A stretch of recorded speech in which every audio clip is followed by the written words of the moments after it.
Hello, everyone, and welcome back to the RPE podcast, where we aim to bridge the gap between rehab and performance. I'm your host, Connor, and today I'm joined by Steve. How you going, man? Good, mate. See a Good. thumbs up. Thumbs Thumbs up up. with a broken bone doesn't work very well when it's in a cast. No, it's a permanent thumbs up. That's true. Oh, half thumbs up. It's like I'm doing semi okay, but I'm actually doing really well. Yeah, I've been And we're going to talk following. about bones, so it's appropriate. Yeah, it's almost like you purposefully broke your metacarpal just so we could do our bone loading series. Thing I do for the listeners, mate. Lead by example. We we will talk about bone healing at some point, but today we are going to be expanding on the heuristic or the shortcut that we made in our last episode.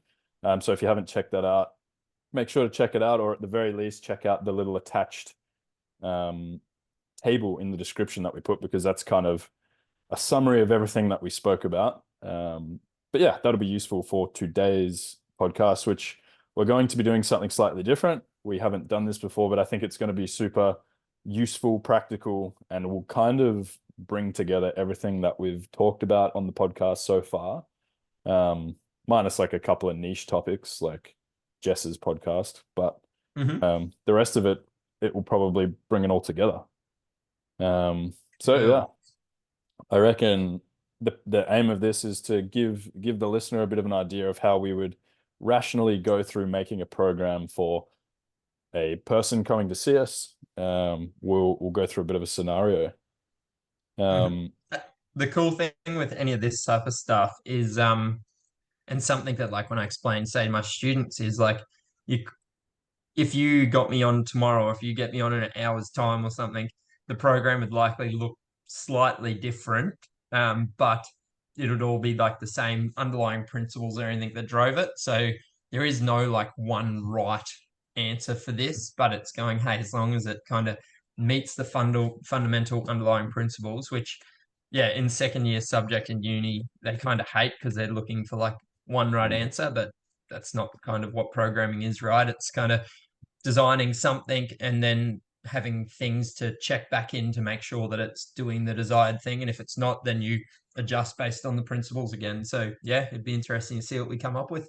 yeah, be keen. We have not spoke about the scenario yet, so I'm going to lay it on you in a second.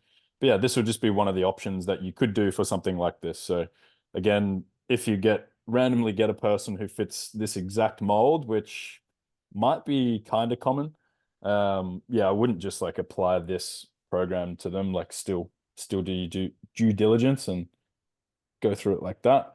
But Mhm. I'll share my screen with you, mate, and we'll crack into it. Sounds good. Cute. It's All like right. one of those bloody case study tests that you do when Yeah. you I'm trying to it's get, almost exactly what I do to my students actually. Except for I give them time to prepare. hang on. It's you give them time to repair. How nice. To I've prepare. They get like weeks to see the case study, mate. You're just dropping it on me.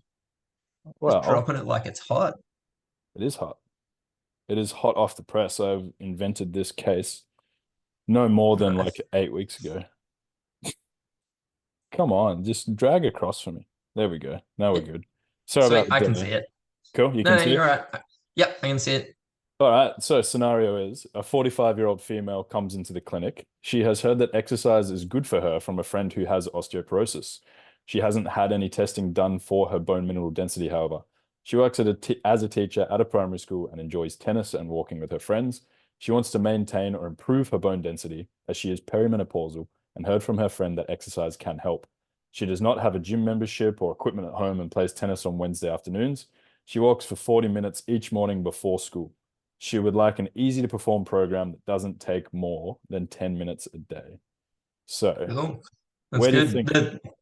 The cool thing, like starting with that, like with the tennis stuff as well, like that's actually awesome already. Like I'd be leaning into and telling her that like it's likely because a lot of stuff here, the things that I go into, my first process is that like interviewing kind of process and like yeah, motivational interviewing, whatever you want to kind of call it. But like friend who has osteoporosis and now she's all of a sudden seeking a health professional. So it's probably like a bit of a fear-driven kind of thing there. So the very first thing I would be wanting to do is go kind of down regulating that and go, hey, tennis has a lot of these things in it that you're probably already not doing too bad. And there's those studies like the longitudinal outcomes, tennis people who Mm, play like social or above, not social, I think it might be like first run competitive tennis and above, live like the longest of any kind of sport. And then it's like alpine skiing, then squash. So I'd say like,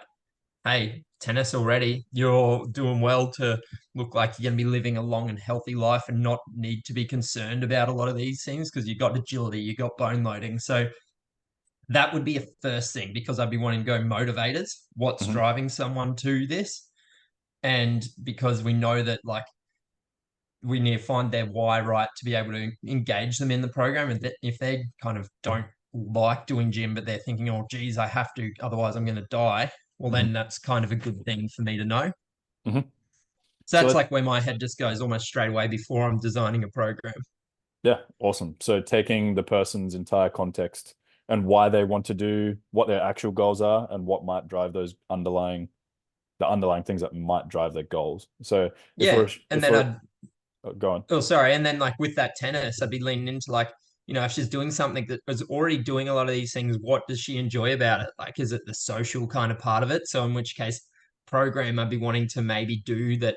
Hey, you and your friend could maybe do this together. So I wouldn't want to make something that's super like rigid and strict and only she could do. I might give it a little because she's not like clinical in Mhm. a fact of like she hasn't come and has like a had a pathological kind of hip fracture or something with cancer, and we really need to do like a real specific kind of loading program for her only. So I would make it a little bit broader than other contexts and just go, cool, I'm going to do something that if it's a social aspect, you could get together with a couple of ladies and you could do something kind of similar. So yeah, this program might look different just from those few little bits and pieces because I'm wanting to keep her intrinsically motivated to do it Sure. rather than have like death as an extrinsic motivator.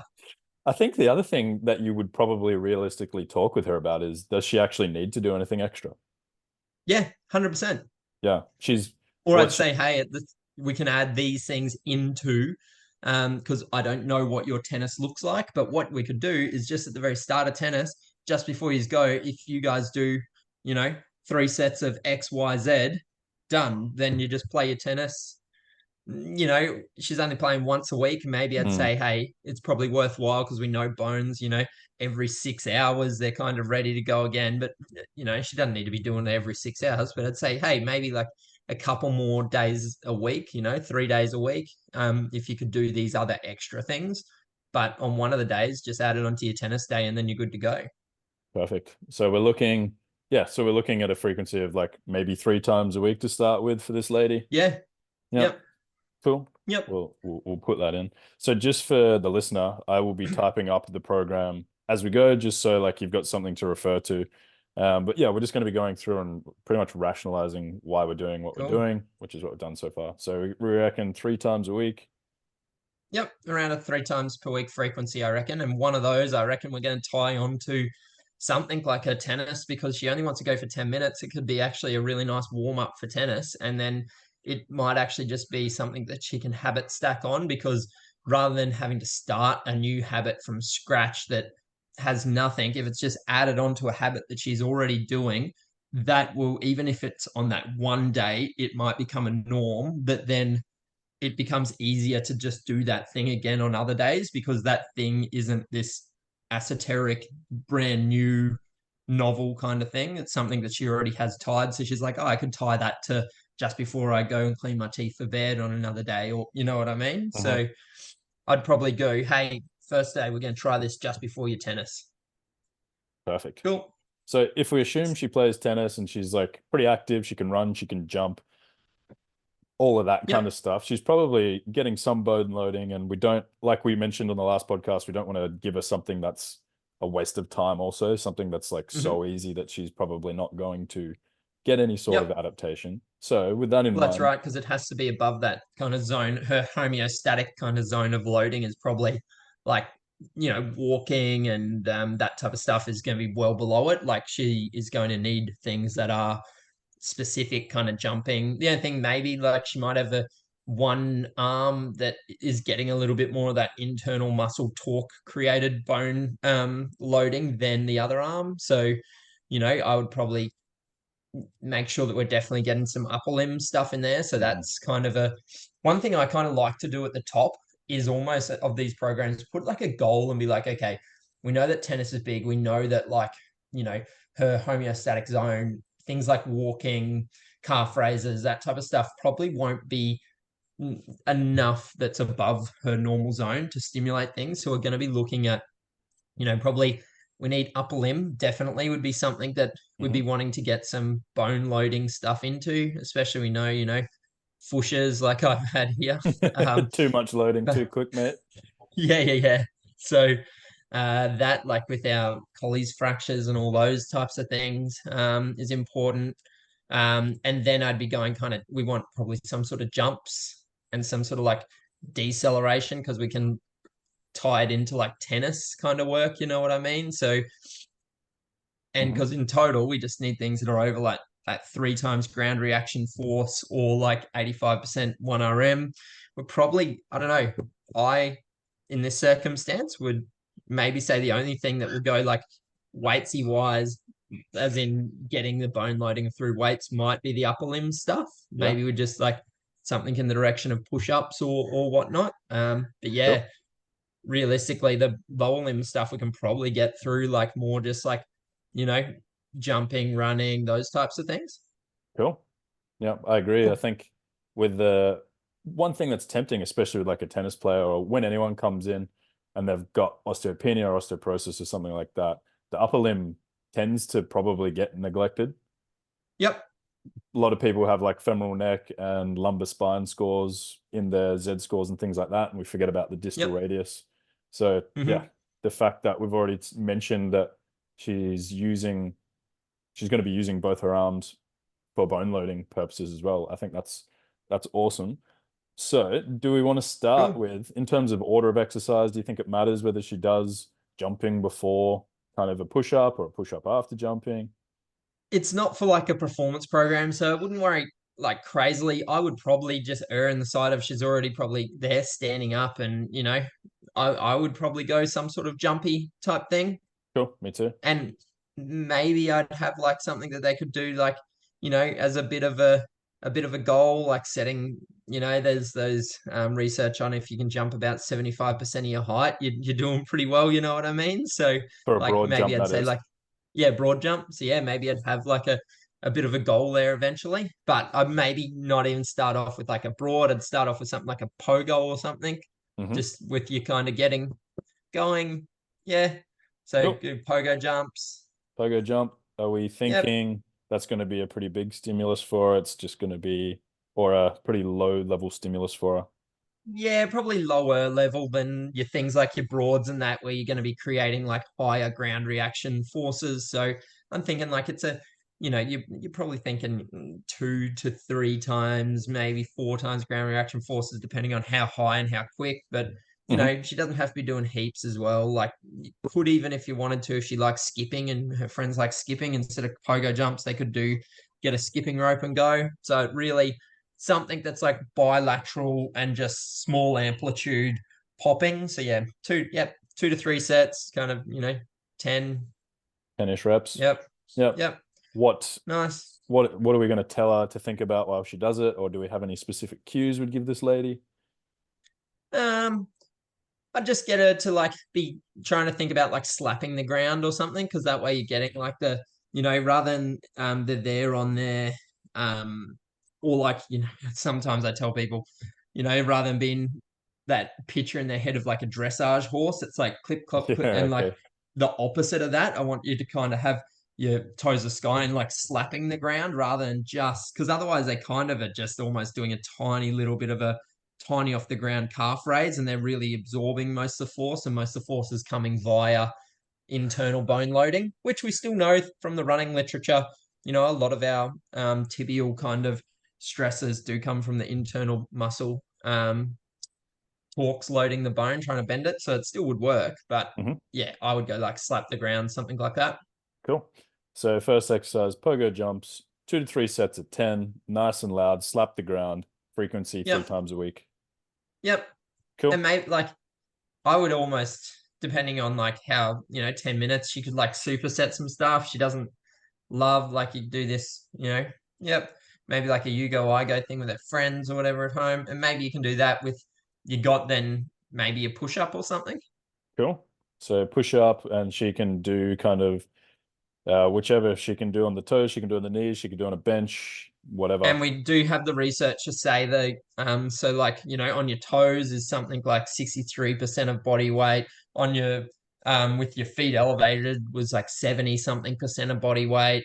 On your knees was like 48 to 50 kind of percent body weight. And then with your upper body elevated on a 45-degree was something like 36 or 30 something percent of your body weight. So really it's good to just know those things. If you're putting push-ups in and you're going, roughly, 85% of 1 RM is what you kind of should be aiming for. So you're kind of telling someone that's like something that's 6 and feels Hmm. like they're pretty fatigued after 6 reps. So Hmm. maybe that's all our cue is kind of there, that they're doing like, you know,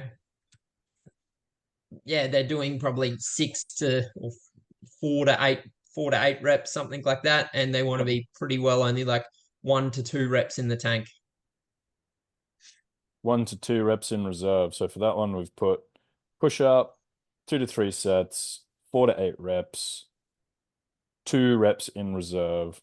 And then Yep. your cue would obviously change regardless, like depending on what you'd get her to do a push up, you demonstrate Yep. it with her, and then depending on if she was really good at it, you might not cue her much, and so on and so forth. So I'd just cue for intent, just with not knowing anything else. I'd just say, hey, you're just trying to like explode off the ground as hard as you can. explode off the ground, dent the court, Yep. Yeah, exactly. Crush the court. crush the court. Cool. So we've got Oh, B. pogo jumps, we've got a push up supersetted. I'd probably go into like your broad now. Cool. Broad jump, a bit more intense. Yep. So again, lower Yep. lower amount, 2 to 3 lots. What do you Yep. reckon? 3 to 5 repetitions, something like that. Yeah, exactly. You don't need too much more than that, hey? Yep. And Because then we're looking like pogos. See, that'll be interesting, like with pogos, how much, like, yeah, that's probably your 20 contacts there. Um, I probably would go in the direction of this lady, if she's doing it before her tennis, maybe we do just do the 2 sets mhm, with something like that, because then we're thinking, hey, she's going to go out there and like play some tennis. We don't really know what that is involving. We want to make sure that like we're not overloading tendons, any of that at this stage. So I would probably just start with 2 sets of things and then work up to like threes if she's tolerating it and tendons aren't doing well. So that's where in that 2 to 3 set, I'd probably say let's start at 2. And if you do this well for 2 weeks, we'll kind of go up to those 3. cool. So Because maybe you two. can get into your kind of, 40 to 40 to 100 bone loading contacts pretty quickly in something like this, because that would already be 30 there with pogos. Hmm. Yep. Cool. Cool. So we're thinking maybe 2 sets to start with, especially on tennis days. Do you think she could get away Yep. with 3 sets on a non-tennis day? Yep. 3 sets on a non-tennis day. Yep. Cool. So we've got this is a bit more of an effort. So we're going to tell her to kind of just send it RP Yep. 10. Yep. Yep. As far as you can, or aim, or set a certain aim, or um, like have some sort of cue. You're trying to push the ground away from you as far as you can. You're trying to jump over a line that's 75% of your height in front of you. You're trying to do something like, you know, there's going to be some sort of external intensity cue A that, target. and this is something that we can kind of track if we wanted to talk about like a leading indicator of how's she adapting to our program. If we see that that number is getting lower all the time, that might be not only a physiological sign that she's not responding, it may actually kind of lead to like psychological like fear, those types of things, like Mm. fears of falling, that type of stuff, which hopefully we should see that go in the opposite direction, where maybe her whole reason for coming to us was fear of kind of getting osteoporosis, which means that you're going to be very ease back on it, and then we're seeing that her broad jump over weeks is getting longer and longer, and that's not showing that we've got her heaps stronger and more powerful. Maybe it's just showing that she's now confident, and that's what we're wanting her to live, right? A confident life. So I would track that some way Hmm. if she was open and willing to it. Yeah, so maybe if we put like a tracking column down the side, then she can plug Yep. it in each week she does it, and we Yep. can track it that way. We don't have to track Yep. everything, but just maybe that one. No, that's the kind of the one thing I would track because it would just tell us a lot. Hmm. Confidence, power, all those types of things. Hmm. Cool. Cool. And we're just going for like 10 minutes. I'd probably go, something else like what do you got? Broad. That could probably be on its own. Yeah, exactly. Because it's relatively hard enough. Hmm. Maybe we just have like a CC kind of next. So what do you got? Just for we want something that she could do kind of relatively easy enough with her friends. Maybe We some got two. sideways type stuff. Yeah, yeah, agility. We said before, like deceleration or agility, didn't we? So Yep. yeah, you go Sidestepping, into like your skaters or side. Yeah, yeah, yeah. some sidestepping. Um, When you say sidestepping, what are you talking there? so in tennis, like you do, essentially it's like, I don't know, you face the court. I don't know if Yep, you're familiar with a karaoke type thing. yep, Yep. So you're like you kind of skip sideways. yep. I Cool. don't Yeah, yeah, yeah. yeah, That's good. And then you like decelerate at one sideways and skip go back. back the other way. So if it's on the tennis Man, court, you could even make that like you could even make that she has a tennis ball and correct, like because at front home she catch. could have yeah, or like at it could be something where she's opposing like her, on her tennis day, they're over the court from her. They have to sidestep, ball goes over the net, the other person gets it because they're having to decelerate, sidestep that. So they're kind of almost just playing a little bit of game of like a handball catch kind Hmm. of tennis, you know what I mean? So Yep, that's Frisbee a way that tennis. you could yeah, that's the way you could bring that in for that. And then at home, she could just do it against the wall. You know what I mean? Like go, throw a ball up to That a wall sounds on one side, sidestep to it, catch that it. that sounds more fun. So why don't we call it ball side step drill? Yep, Cool. How cool. many? And I'd do like three steps to each, kind of three side steps to each direction. That's where she kind of decelerates. So it'd just be like a little, maybe like a 2 meter by 2 meter kind of box or something. You know what I mean? That she's doing it in. Yep. Because Cool. yeah, Cool. Nice. yeah, RP10. Yeah, send it. Yeah, have some fun and see who wins, kind of thing. So, yeah, So the thing with RPE10 when it comes to a lot of these things is like it is as much effort as you can do, but it's not very fatiguing. So it's not I like like we're to call it intent. I put in a different mm, column there as well. That's intent. You know what I mean? And it's the intent is the RPE 10. max intent.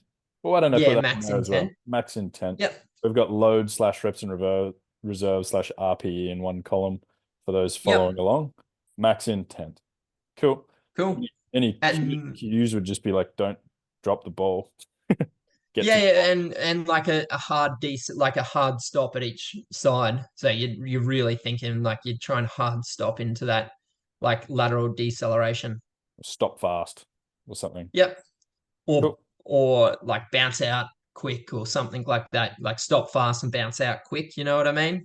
Yep. Which hopefully the gamifying it should like Incorporate. encourage anyway. Hmm.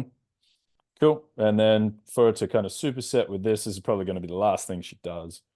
Yep. We've got something lateral. We've got 2 feet. We've got upper limb. What do you think? What are we missing? Would Anything? you would yeah, it's pretty good. Would you could just go like one more kind of upper limmy thing, where maybe it's a bit more like you could do like a bit more impacty rather than Just wall catches.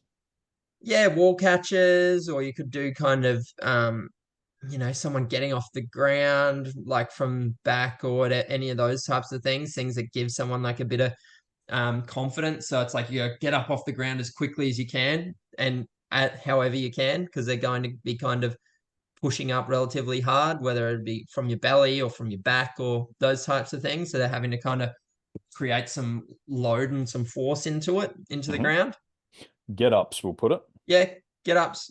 Yep, and do like, if they're doing 3 to 5 reps, they're going to do, you know, a mix of from your back and from your belly. From tummy and from back.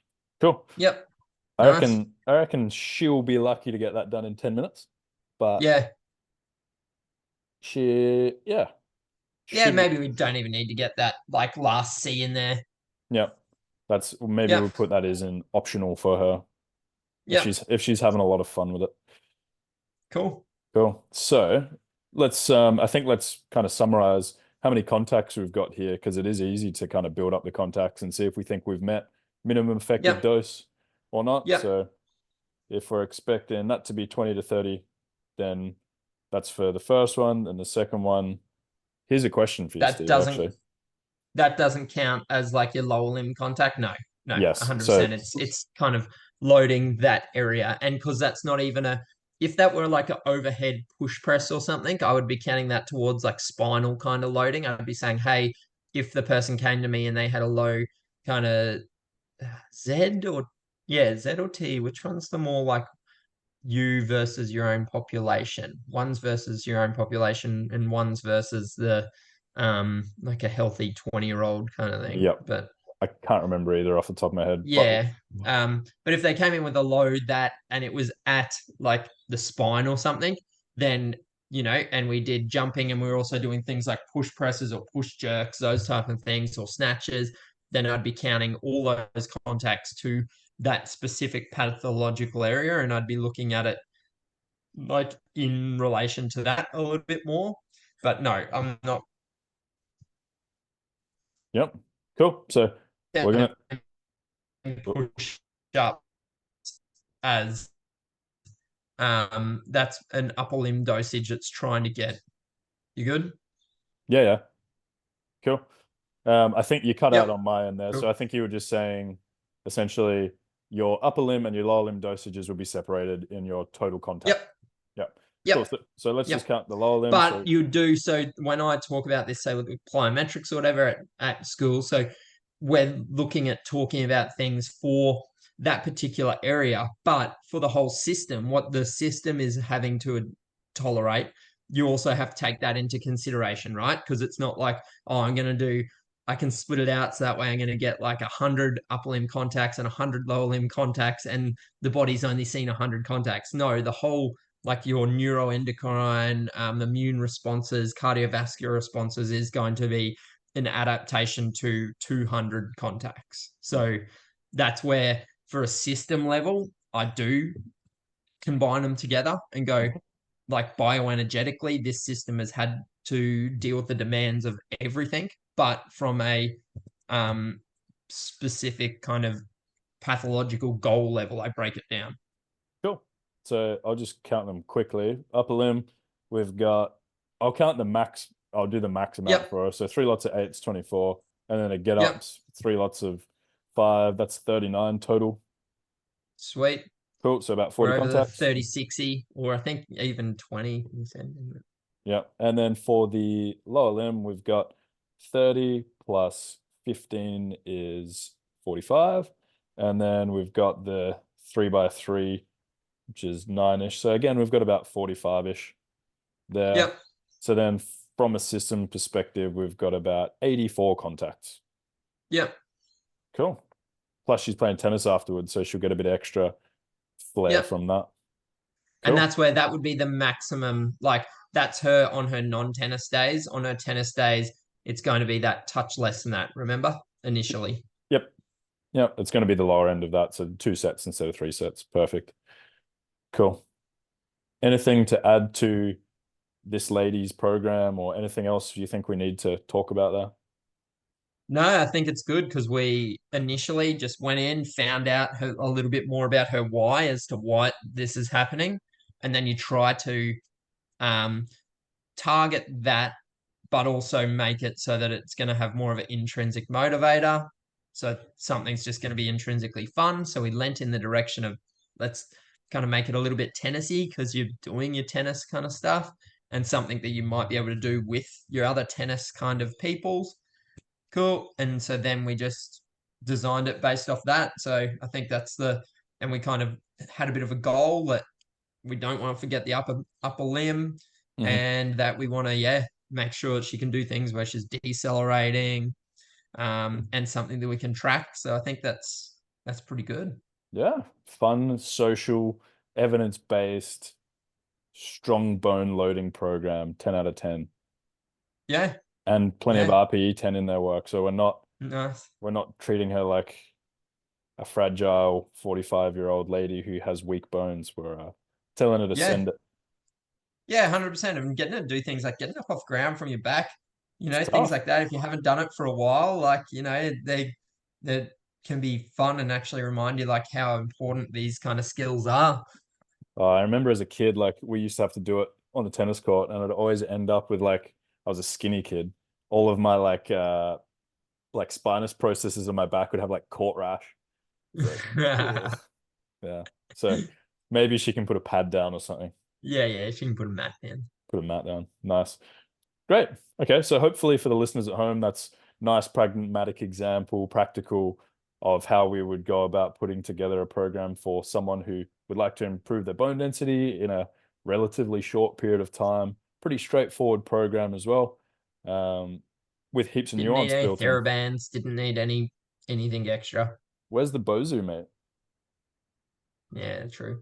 I forgot. And you need the to balance on foam because it teaches you how to walk on grass somehow. Yeah, maybe Remember she's playing that at from Wimbledon. uni? Yeah, That never ever made sense to me. It was just like, balancing on foam because that's specific to, the patients having to get back to walking on grass. And I'm just like, what? yeah, and like jumping off half a gym ball attached to a solid base is the same as like changing direction in sport. Yeah, Like, yeah. And just like, hang on a second. yeah.